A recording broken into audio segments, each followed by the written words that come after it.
On today's edition of the Thrive Time Show, we're joined by a longtime client by the name of Ginny. She's the owner of NewConcept.Healthcare. That's NewConcept.Healthcare. We've helped her to grow her company by 505%. Ladies and gentlemen, she can do it, and you can too. And now, without any further ado, it's time for another edition of Wins of the Week.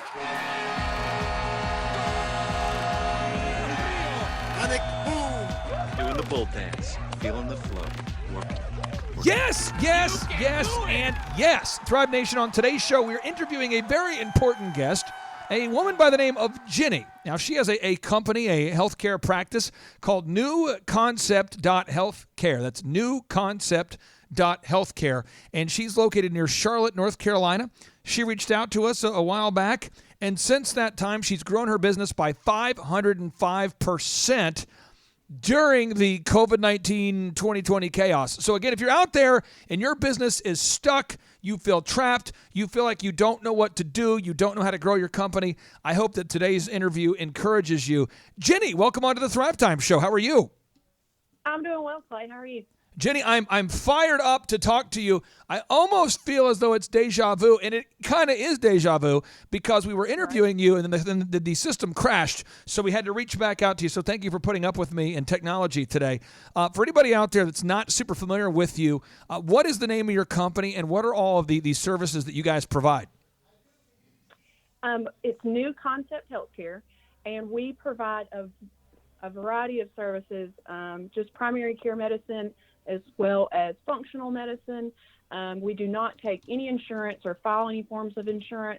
Helps us keep our fees lower and insurance companies out of your exam rooms. So how did you originally come in contact with us? Or maybe a better way to phrase it is, what poor life choices did you make that caused you to reach out to us? I opened a business because I knew how to do healthcare, but I had no idea how to run a business. And so I was listening to podcasts, and I searched, how do I run a business? And Clay Clark came up. So here we are. Do you ever laugh when you listen to the shows? Are there ever shows where you laugh and you go, that is so true? Does that ever happen to you? Yeah, I actually talk to you a lot when you're joking. I feel like I joke back. I'm like, you crazy. Awesome. Okay, now you're a married woman, is that right? Yeah, I am. Yeah. Okay, and your husband is he self-employed, or does he work somewhere, or?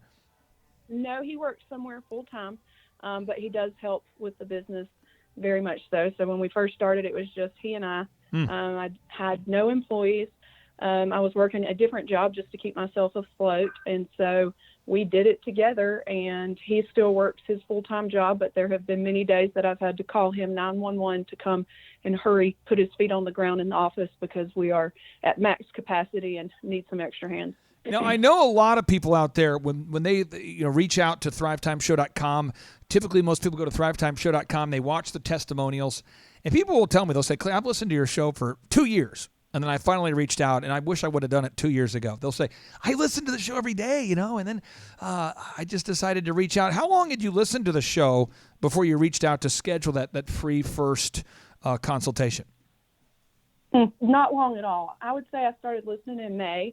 It was April when I had reached out. Honestly, when I clicked the button, I just remember thinking, like, yeah, right, I'm just this little business owner, 30 years old from a small town, and I didn't expect it to turn out the way it did. But that following Saturday, I do believe it was, when I answered the phone and it was you, I couldn't believe it. I said, oh, well, maybe this was just meant to be, and it's worked out ever since. I couldn't be happier. Now, we scheduled that initial consultation. We were on the phone, and then, after going over, I called a 13-point assessment where we cover 13 core areas. I might ask somebody 20 questions, 50 questions, whatever. I want to figure out, where you're at, where you want to go. From that point forward, Sean has documented here on the tracking sheet that you've grown by 505%. I'd like to go through, how we've been able to work together to do that. First off, did you ever think you would grow by 505%? In what period of time? This is since April of last year. And we're talking October, so April. Well, it's been a year. No, I'm sorry. I've got it all wrong. See, I've been working so much, I forget what year it is. We opened in October of last year. Got it. And you and I and Sean started working in April of this year. So that's how long we've been together, since April. Did you ever think you'd have this much success this quickly? Never in a million years. So we've helped you, I believe, with tell me if I'm wrong here. Well, I think we've helped you with the search engine optimization. Is that accurate, or how much help have we been on the website side of things? Well, the search engine optimization has really been key for me. It snowballed into me offering more and more services. So using that functional medicine tab or tag rather on different things, what the YouTube videos that we upload and all the things that you guys have taught us how to do. People end up, searching for different things. For example, IV natural therapy with, vitamins and things. And one week I got 3 calls from 3 different people in the area who had searched for that. And although I wasn't offering it, the functional medicine tag and me coming up number 1 on Google led them to call me, which is then where I was like, well, no, I don't offer that, but let me think about it and I'll get back to you. And so then that led into me offering different services, including IV therapy for various reasons. And it's just kind of snowballed since then. And now I've got a functional medicine nurse practitioner who's working with us who offers a wide variety of more functional options. So it really snowballed my business into something that I never expected I would even have to offer. So the actual search engine optimization has impacted the business positively. Is that accurate? Yes, 100%. Now, what about the online ads? Did we help you run any online ads or not so much? Yeah, y'all do all my online ads. Everything. You guys do my website, everything. I don't have to worry about any of it. What about hiring people? A lot of people say it's overwhelming to hire people. Have we helped you learn how to hire people and train and retain quality people? Yes. In fact, recently we've got to the point where we were so busy that I really needed help with people being hired. And I was talking to Sean, and my first thought was, well, I need to hire someone for the front desk because the phone is ringing off the hook 100% of the day. Sometimes we can't even get to it.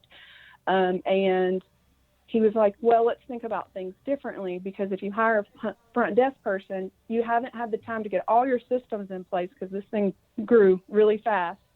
And you're going to be more stressed out because then you're going to be trying to still do your role, and the person up front is going to have no clue what they're doing. And that's to no fault of their own because the systems aren't in place. So then you're going to be worried about both roles. So you need to step back and think about filling your shoes, having someone that's at that higher level that you can kind of throw them in and let them, go running. And then you can take the time to sit at the front desk and be the business owner and still be the face, that people see as the business owner when they walk in the door, but you're not having to do all of the health provider role. And meanwhile, you're, setting the systems up for the next round of employees that you're able to hire. So what would you say for anybody out there that is contemplating becoming a client? Maybe they are thinking about reaching out. What would you say to them? I would say absolutely do it. It cannot hurt.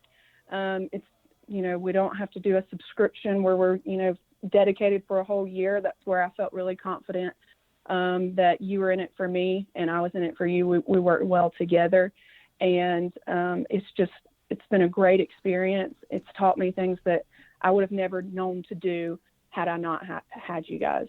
Well, I appreciate you so much for being a client, and there's so many wins you've had. The only win that we don't have yet is we have not successfully got you to travel to Tulsa, Oklahoma with your husband for a 2-day interactive business workshop. So I'm going to really try to get you out to one of these because they are game-changing events, and I cannot believe, seriously, how much success you've had, and you've never been out to a workshop because it's seriously, if I were to sit down with 10 clients and say, or more realistically, if I sit down with 160 of our clients and I say, what was the turning point when you really figured it out? They said, oh, man, coming to that workshop and talking to all your clients and seeing the success. That's what got me going. And we've worked with you entirely remotely. You've never been out to an interactive workshop. Most of our clients are not in Tulsa, Oklahoma, but you've done so much success this year. You've had so much success without coming out to a workshop. So I'm almost scared of what'll happen if you do come out to a workshop. You may triple the triple. I mean, you're already up 505%. You might be up 2,500%. I mean, I am absolutely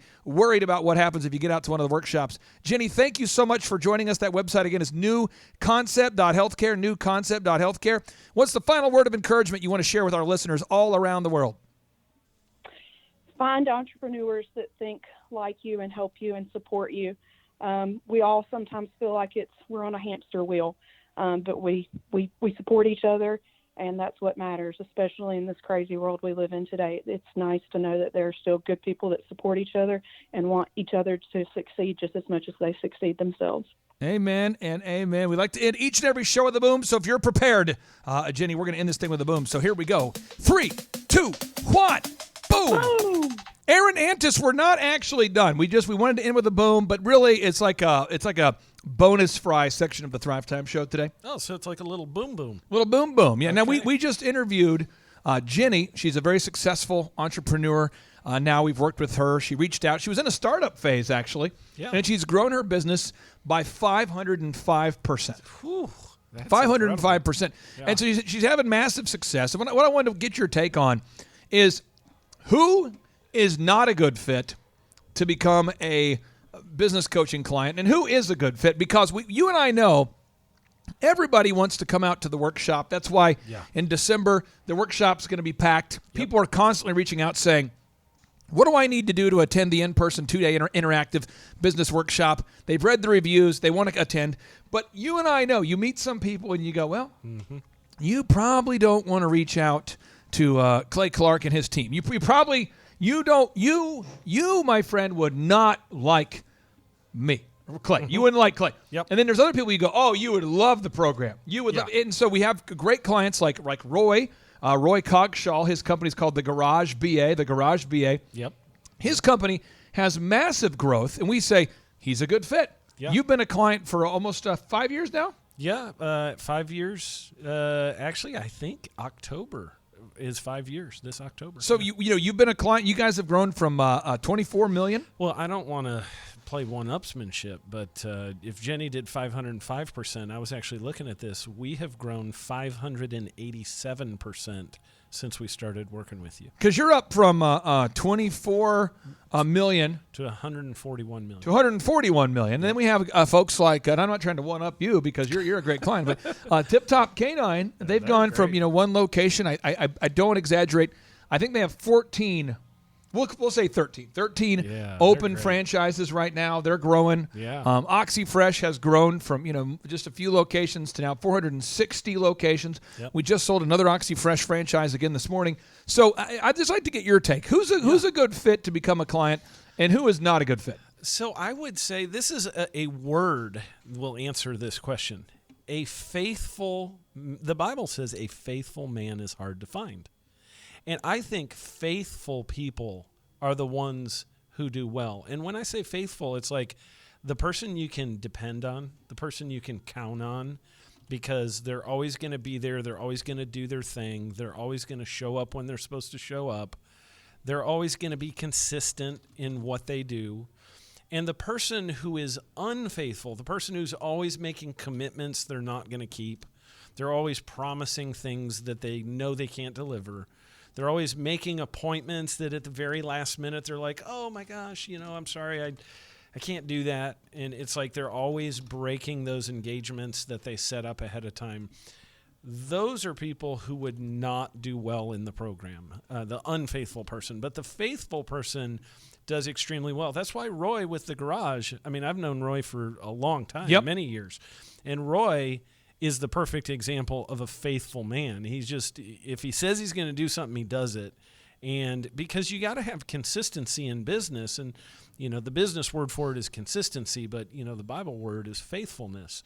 And Roy is very consistent. He's, I know he has an appointment for his coaching session, only a couple hours apart from mine, and I happen to be here, and I always see him show up. It's not like you're wondering if Roy is going to show up. He's a diligent doer. You're not wondering if Roy is going to get his stuff done.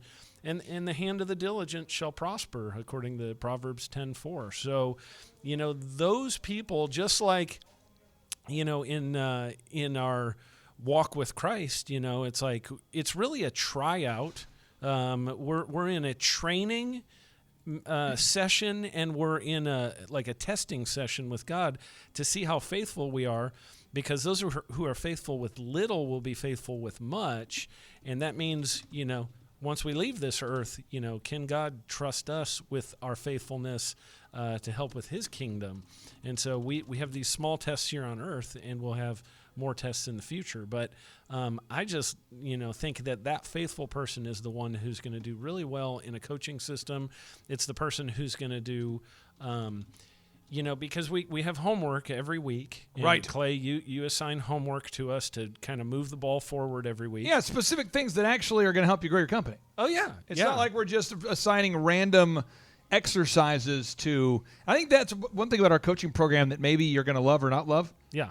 Have you ever been to a men's, and I'm not ripping men's workshops in general, I'm just saying, have you ever been to a men's workshop where you go and the purpose is to try to build trust and learn how to communicate better, and then you get home and your wife or you look in the mirror and you're like, what did I actually get out of this? Mm-hmm. Yep. That's not what we do. No. I mean, this is you're going to leave the conferences. It's very practical application steps. It's like specific things that you can do to move the ball forward, to move your business forward. And it's the great thing about it is, especially when you come to the workshop, is I feel like, and you've said this before, Clay, but I feel like most businesses are more similar than they are dissimilar. Right. And so, even though Roy has a business that's completely different than my business, and Ryan, with Tip Top has a totally different kind of business than I have, so many of the principles are the same, and so many of the steps to get to that success are very, very similar, or similar, as some people say. Not specifically the same, but similar. Yeah, the problem is you're putting the wrong emphasis on the wrong syllables. Right. That's the problem overall. Yeah. So let's talk about this. So you're coming to a workshop. Okay, a lot of people are going to be coming to the workshop in December, and you're seated next to other people that are faithful. I mean, you're sitting next to a guy who gets his stuff done. Yep. And you're seated next to another guy who gets his stuff done, and everybody there. We have an incredible client today. I found out this lady went from making $20,000. She's a cleaning service. Yeah. She went from being a startup to where she's actually netting, like her profit per week exceeds $10,000 a week. Oh, wow.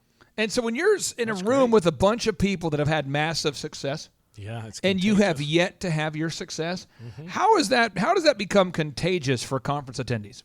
Well, I think it's because, if you've been in business for very long, you've read books, you've seen seminars, you've seen snippets of stuff online, and you're like, you see these people talking about being successful, and you kind of wonder, but are they really? I mean, did they really go out and do that? And then when you come to this conference, you actually sit down and meet real human beings who really went through a lot of the same struggles you went through, and you see their success, and you hear they share their success stories, and they share their struggles and all of that. Clay, you have a great way of bringing real people up in front of them and answering the questions that these business owners have in their own mind. Now, what's interesting about the Time to Free America, the Reawaken America tour events we're doing, the in-person workshops, is a lot of times, and this was taught to me, by the way, by a gentleman years ago who taught me public speaking, but he said, it's like herding cows. I'm like, how is public speaking like herding cows? And he says, you need to look at the audience, and if you see anybody who you're losing, like they're you kind of lost them, they've left the flock. Yeah. They're no longer mentally participating. They don't get it. Yeah. You'll see it in their eyes. Yeah. And they'll start to drift. And you, as the shepherd, you have to get their attention And I go, but I thought we're supposed to, a good speaker is supposed to look, because I've done, a lot of these speaking courses and stuff. I said, and I was a young guy when I was asking him this stuff. I was like 25 years old. I said, I thought you were supposed to look at the exits and hold note cards and have PowerPoints. And he goes, no, that's what I call ear raping. And I'm like, that's a little rough. I said, what do you mean? He says, well, you're forcing people to sit there and listen to your PowerPoint, and no one actually cares about what you're saying. Yeah. And it just comes across as terrible. Yeah. He said, so what? And the guy telling me this was one of the leading evangelists in America. He said, I'm telling you, I know what I'm going to talk about during my presentation, but I don't necessarily avoid going on the exit ramp if there's cones in the road. And I'm going, what do you mean? He goes, I have a presentation I'm going to do. I'm going to go from A to B. I get it. But if there are cones in the road that are in the way of where I'm going, I am going to go on the exit ramp. I'm not going to just jam through the cones just to be pig-headed. And I'm going, what do you mean? He says, some audiences, you might be getting up there talking about time management, and no one's even awake yet. Yeah. It's 7 a.m. Yeah. And you might have to, get out the flamethrower and do an interactive product display with a grill blazer. You might have to get everybody standing up. You might have to have a bunch of testimonials come up in a row. Yeah. You might have to set money on fire. You might have to bring in a llama. You might have to. He was just telling me, he's like, Clay, I'm telling you, he goes, I'm up there at church, and the praise and worship is going. Mm-hmm. And he said, sometimes I look and I see tired people, and I'm going, what do you do? He goes, well, I might have them play another song. Yeah. Get everybody all fired up. Yep. And I'm going, he said, I said, so you don't even know if you're going to play 3 songs or 4 songs before church? He said, no, because the audience has to be warmed up. You got to get people fired up. And I'm going, be ready. So you don't know how you're going to end the sermon? He's like, well, I know I'm going to do an altar call, but I don't know how I'm going to do it. I mean, sometimes the audience is just not quite getting it, so we'll have to go into that same scripture 5 times. Yep. Sometimes they get it. And so our workshops they're focused on the idea that there are no bad students, there's just bad teachers. And I don't want anybody leaving the event going, I don't get it. So after each 45-minute sprint, each 45-minute workshop we do, you can write your questions on a whiteboard. I like that. And why do our audiences respond so well to that? Well, why do audiences like the whole, they can put their question on the board? Well, because not everybody, you might throw 100 things out there and people are only going to catch, 15 or 20 of those things. Yep. And then there's some things that they're very curious about, though, and they just need a little bit more depth down into it, and maybe they need some particulars to help it stick for them. And you're really good at trying to make it stick for them. You're good at diving deep into their situation. And so I've watched a lot of times at the events, and you'll have somebody who has a question. You're like, who has that question? Who is the person? Raise your hand if you were the person with that question.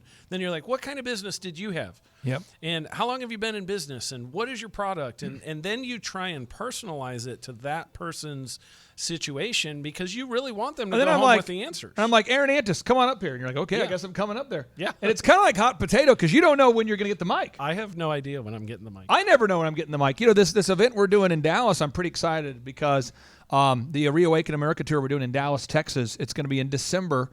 The actual date escapes me. Let me pull it up here. I can tell you, folks, we're down to our final 200 tickets right now. Yeah, 11th, 12th, and 13th, I believe. In Frisco, Texas. Yeah. Reawaken America tour. You got, General Flynn. We've the tour we've had Jim Caviezel, we've had Sidney Powell, we've had Lynn Wood, we got Sean Foyt joining the tour now. Mike the Texas Lindell. Attorney General's joining the tour. Ken Paxton, Mike Lindell. So many great people. Stone. Roger Stone, Sherry Tenpenny. And this event, I've decided in December and beyond. It's we talk about corruption and we expose the truth, but I've just decided it's going to have to be an all-out revival moving forward. I love it. It has to be. That's what it needs to be. Because that's what the country needs. Yeah. People say, "Are we going to save America?" Well, let me tell you how we're going to save America. We're going to save America by saving Americans with their salvation, getting right with God. That's right. Let me tell you this, and the Bible. I was thinking about this. It says, "For the fear of the Lord, is the beginning of wisdom." Yeah. And Aaron, another thing, I'm not going to want to work with you, and you're not going to want to become a client if you don't believe Proverbs 9:10 is true. That's true. Because I believe that for the fear of the Lord is the beginning of all wisdom, and I don't want to help people grow their company who are going to use the money that they make to do bad things. I've seen you turn down clients that want to do bad things with their money. You know, and I'm not ripping you. I'm not saying that you're not a good person. You're not a bad. I'm not damning you to hell. I'm not saying that you can't get into heaven. I'm just saying if you're going to sell like alcoholic beverages, I'm not going to bring you in. If that's what your core business is selling alcohol, I'm not. If you sell tobacco, you sell gambling, you sell abortions, I'm not going to bring you in, Right, and teach you the moves. Nope. So you got to be somebody who fears the Lord and somebody who really does want to expand the kingdom of God. And let me explain this to you what I mean here. I believe that every business owner out there, your business exists to serve you as the owner. I believe that the business exists to serve you, but I believe you as the owner, we exist to serve God. Amen. And that's so when you start coming to these workshops, I mean, we're going to teach you how to grow a business, how to have success. But we go to these Reawaken America tour events. I'm trying to reawaken America, to help recalibrate America to what it means to actually be a Christian and to live Christ-like. And that starts with me. I mean, I've had a big epiphany, a big awakening, a big quickening, a big return to Christ. I've been, alerted to what it means to be a Christian, and I've had to repent and try to get right with God in certain areas of my life. And I just know that when you come out to these events, folks, we want these events to be life-changing for you. Yes. We want them to be absolutely life-changing. And so when you come out to the event in December, I can just tell you, December and beyond, it has occurred to me that if every politician actually feared the Lord and was actually in a relationship with Jesus Christ, all this craziness would be immediately over. I couldn't agree more. So if we're going to exactly save America, we have to lead every American into salvation, into a life-changing relationship with Christ. I agree. That's what needs to happen because people are trying to, you can't dictate to America rules and laws that are going to change the nation. You're trying to affect behavior. What you have to affect is the heart. Powerful. Because the heart is what changes things. When a man's heart changes, his actions change forever. And so I know for me, I was running after the craziest things in life, pursuing, drugs and alcohol and all kinds of craziness in my life. Up until yesterday, and then yesterday, I'm just kidding. All right. Before Christ. Yeah, sure. And then when my heart changed, my whole focus of everything I was doing changed. Yep. And the whole purpose behind it changed. So, I think that's great. That's exactly where we need to go. That's where the political spectrum and scene needs to be changed. That would change everything. That's why I keep telling my wife, I said, if we're going to save America, we have to save Americans. Yes. Get them right with God. Yes. So that's what it's going to be moving forward. So I don't know what you think the Reawaken America tour is all about, but I'm going to tell you this. We're going to share the truth. Yep. And what we're going to do at these workshops, we're going to share with you specifically how to grow a successful company. And I'll tell you, if you go to thrivetimeshow.com and you look at the testimonials, look at the testimonials. Would you look at it? Look at the testimonials. You're going to see thousands of people that have attended these events who've gone on to have massive success. Yep. We have made many, many millionaires here at the Thrive Time Show. And I encourage you, go to timetofreeamerica.com to learn more about the Reawaken America Tour. Go to thrivetimeshow.com to learn more about the business workshops.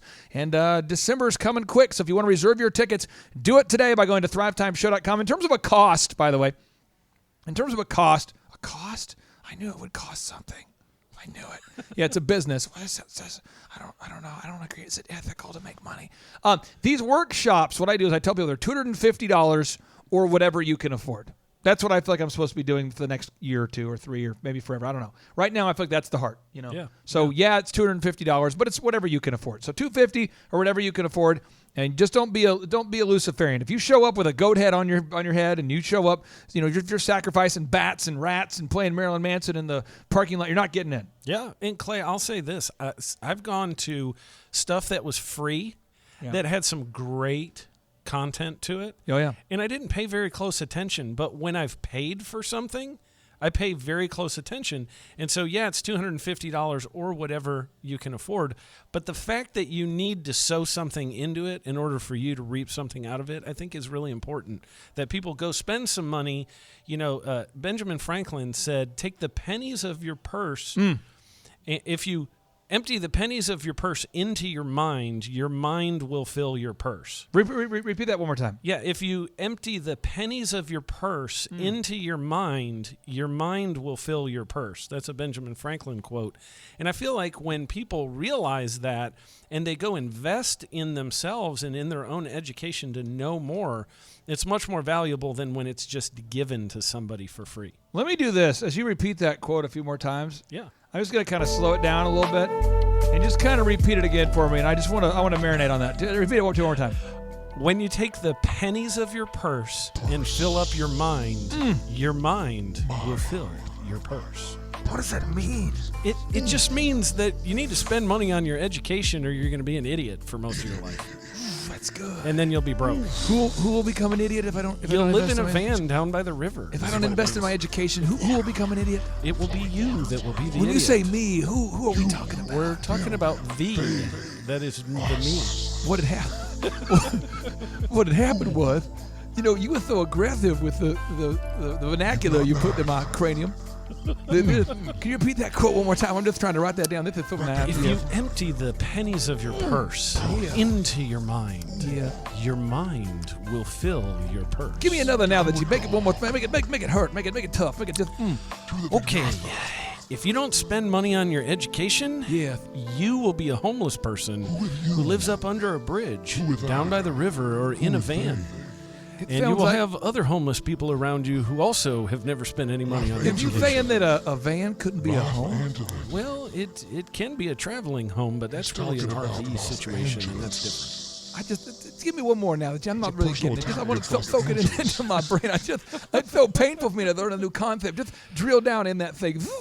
Only dead fish go with the flow. That's what I'm saying. If you want to float down the river like a stinky, smelly fish that's been in the river dead, floating bottoms up, and just kind of float along. That was in my life. girlfriend's nickname in high school. Was Stinky. Hit the Thrive Time Show on your radio and podcast downloading. If you're in the hot tub right now, I encourage you, do not bring a snow cone into that hot tub. Just don't bring a snow cone into that hot tub.